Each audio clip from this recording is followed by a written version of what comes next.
When it comes to the Griffin household, Peter is definitely driving on the wrong side of the road. Over the years, Peter has pulled some stunts that would have any normal wife filing for a restraining order. No way! Bill Clinton makes me feel young!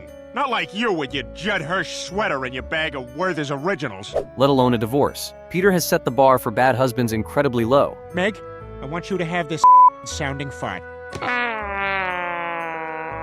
Today, we are breaking down times Peter proved he's the worst husband. Let's start the show.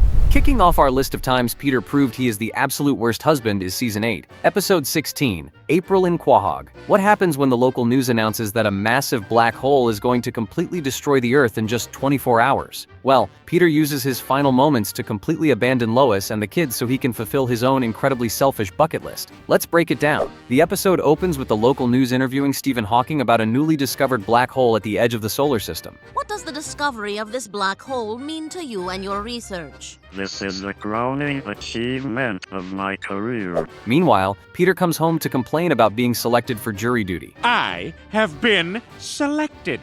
For what? Oh, nothing too important, just jury duty.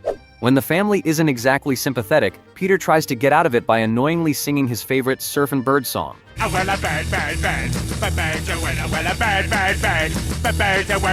Shockingly, the judge doesn't care and Peter is forced to sit through the entire trial anyway. I would like to remind members of the jury that you are forbidden to discuss details of the case outside the courtroom.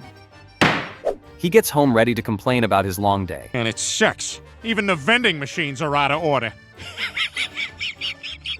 But is instantly interrupted by a terrifying news broadcast. The black hole is rapidly expanding. Oh my God! Mom, is this for real? And all life on Earth will be destroyed in exactly 24 hours. Lois tearfully begs the family to spend their final day together. Look, since these are our final hours, I want you kids to know how much your father and I love you, and how important this family is to us. But Peter has other priorities and immediately ditches his wife to go steal a live lion from the local zoo. Peter, get off the lion. We should spend some time together as a family. I don't think so, Lois. He continues his wildly selfish bucket list by trying to play hero with a musket, and then goes to a local neighborhood for the sole purpose of yelling a highly offensive word just to see what happens. Peter, where are you going? Last day on Earth, last chance to do this. I'm going into the inner city and I'm gonna yell the N-word. Peter finally returns home for the absolute last few minutes of existence. Peter, where have you been? Look, you try scheduling a haircut today. You'd think you'd want to spend your last day on Earth with your family. And Lois completely tears into him for abandoning his family during the literal apocalypse. Instead of apologizing and comforting his wife, Peter drops a massive, devastating truth bomb. He looks Lois in the eye and bluntly admits that he simply hates being around his own children. I just hate being around the kids. What? But the tension reaches an absolute boiling point when the news anchors suddenly announce that the end of the world was actually just an elaborate, citywide April Fool's prank. What? You gotta be kidding me. We're not gonna die? Now, a normal husband would immediately start backpedaling, but Peter just digs his grave even deeper. How about a big hug for old Dad? Kids, why don't you go upstairs so your father and I can talk? Yeah, come on, Meg and Chris. Earning the ultimate cold shoulder from Lois and the kids the next morning. Desperate to win back their love, he tries to awkwardly bond with Meg over some highly uncomfortable girl talk. Shut up, Dad.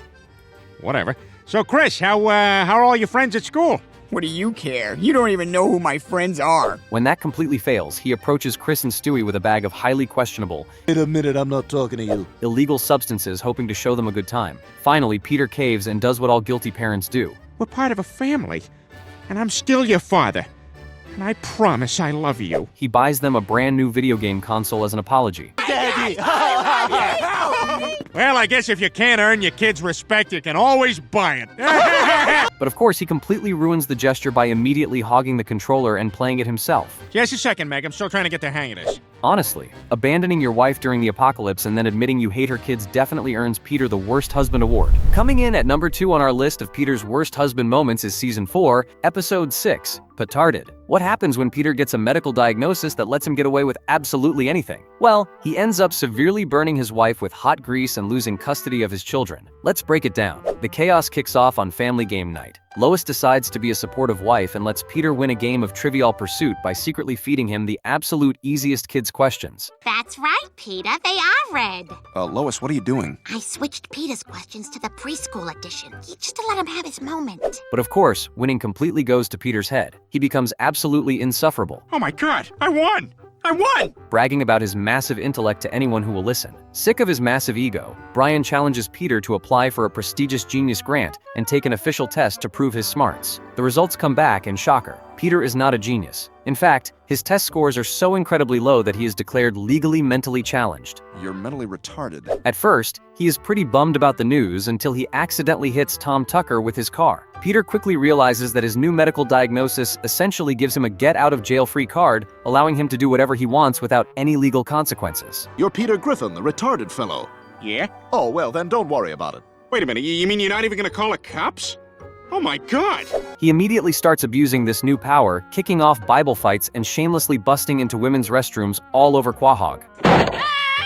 Jeez, didn't you hear me a second ago? I'm retarded! Oh, you're just curious. But this is where Peter's selfish antics completely cross the line from annoying to wildly dangerous. You are really starting to take advantage of this whole situation. Peter's just expressing himself. High five for expressing yourself, Peter. High five! Deciding he wants to make his own fries, Peter literally attempts to steal a boiling hot deep fryer right out of a local fast food restaurant. Oh, I am so taking this! During the wildly reckless heist, he ends up splashing Lois with scorching hot cooking grease, leaving her with severe burns that land her right in the hospital. As if severely injuring his wife wasn't bad enough, Child Protective Services immediately steps in. Because you're mentally unfit to take care of them. No way! Oh my God! Finally! Because Peter is deemed mentally unfit to parent and Lois is hospitalized, the kids are taken away and placed in Cleveland's custody. No problem, Meg. If y'all get hungry, there's some cottage cheese in the fridge. Now, a normal husband would feel terrible and try to prove he is a capable, responsible father. I feel horrible, Brian. I put Lois in the hospital and I lost the kids.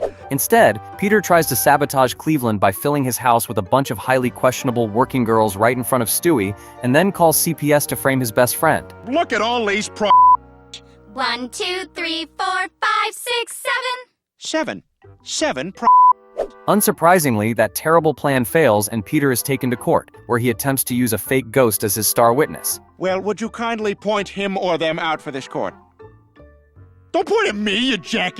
Luckily, Lois fully recovers from her horrific burns just in time to swoop in, win back custody of the kids, and return home smelling like French fries. You so much delicious French fry wife. Honestly, using a medical diagnosis to act like an absolute menace and sending your incredibly supportive wife to the burn ward definitely cements Peter as the ultimate toxic husband. Isn't it wonderful that everything's back to normal? Yeah.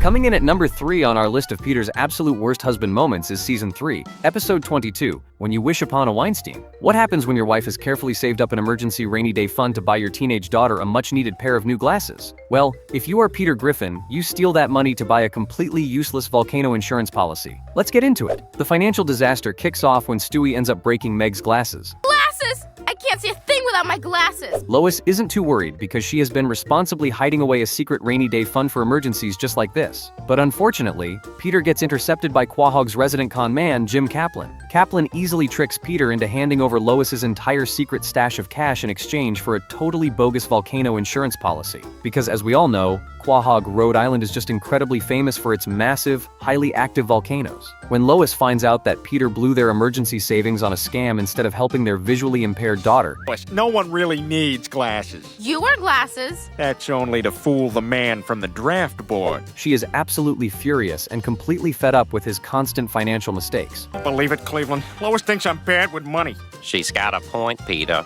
You're the white version of a black guy who's not good with his money. Desperate to fix his massive blunder, Peter gets a wildly stereotypical idea in his head that he needs a Jewish financial advisor to save his family from ruin. He literally wishes upon a star and sings a bluntly named song, which amazingly results in an accountant named Max Weinstein showing up at his door to use the phone. Hi, my name's Max Weinstein. My car just broke down. May I use your phone? Surprisingly, Max actually helps Peter track down the con man and successfully reclaims Lois's stolen money. I don't have your money. How about that money? No way, that's Lois's rainy day fund. Ah, damn it. Now, a normal husband would take the cash, apologize to his wife, and immediately buy his daughter her glasses. But Peter is not a normal husband. Seeing how successful Max is, Peter completely ignores Lois again and sneaks off to Las Vegas. I'm okay just the way I... Ow! Ow! Ow! And we got no time to lose. There's gotta be some place in America. Plotting to force a quickie bar mitzvah on Chris, so his son will instantly become wealthy. Luckily, Lois swoops in at the absolute last second to foil the ceremony and save her son from Peter's bizarre scheme.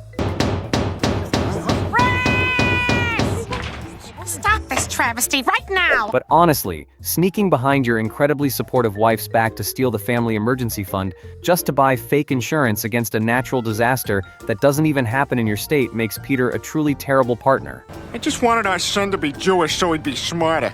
Yeah, maybe his wife wouldn't be sorry she didn't marry the chimp next door. Oh, Peter. Wrapping up our list of Peter's absolute worst husband moments is Season 5, Episode 18, Meet the Quagmires. What happens when you are magically granted the ability to go back in time and relive your youth for just one night? Well, if you are Peter Griffin, you immediately ditch your future wife to make out with a movie star and completely ruin the timeline. Let's break down this absolute disaster. The whole mess starts when Peter decides he wants to go back in time to be 18 again for just one night, so he can sow his wild oats. Not me. I was dating Lois the whole time. I never got to be wild. Amazingly, Death actually shows up and grants his wish. I got a favor to ask you.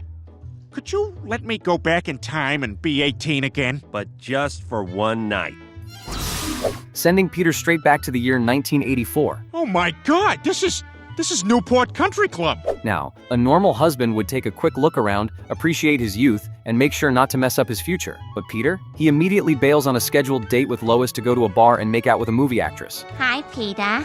I'm really looking forward to the movie tonight. Lois, we got the rest of our lives for me to not hear a word you just said, but tonight I got plans with Cleveland. He completely ditches his incredibly supportive future wife just so he can live out a selfish, time-traveling fantasy hookup. Wow, you're the biggest star in the world right now. What are you doing here? Oh, I like to hook up with random bar guys. Lucky for me, huh? When Peter finally returns to the present day... Oh man, already? Yep, come on. Oh. He realizes his terrible decision has completely altered the timeline and ruined their marriage. Honey, you awake? Morning, sweetie. Ah! Who the hell are you? What are you doing in my bed? Because he bailed on Lois back in 1984, he discovers that he is now permanently married to the former starlet. Brian, Molly Ringwald is in my bed and she says she's my wife. And Lois ended up getting together with Quagmire. Come here, baby. Let's head upstairs and play hide and go. And to make the new reality even more deeply uncomfortable, Stewie, Chris, and Meg have all inherited Quagmire's charming, highly questionable characteristics. Peter obviously has to scramble to fix his massive mistake and win Lois back. You're supposed to be married to me. We're the ones who were meant to be together, not you and Quagmire. It's a little late for that, don't you think, Peter? But risking your entire family's existence just so you can ditch your wife for a one-night stand with a celebrity definitely earns Peter the crown for Quahog's most toxic husband. Lois Pewterschmidt, will you be my wife? Yes. Yes, I will.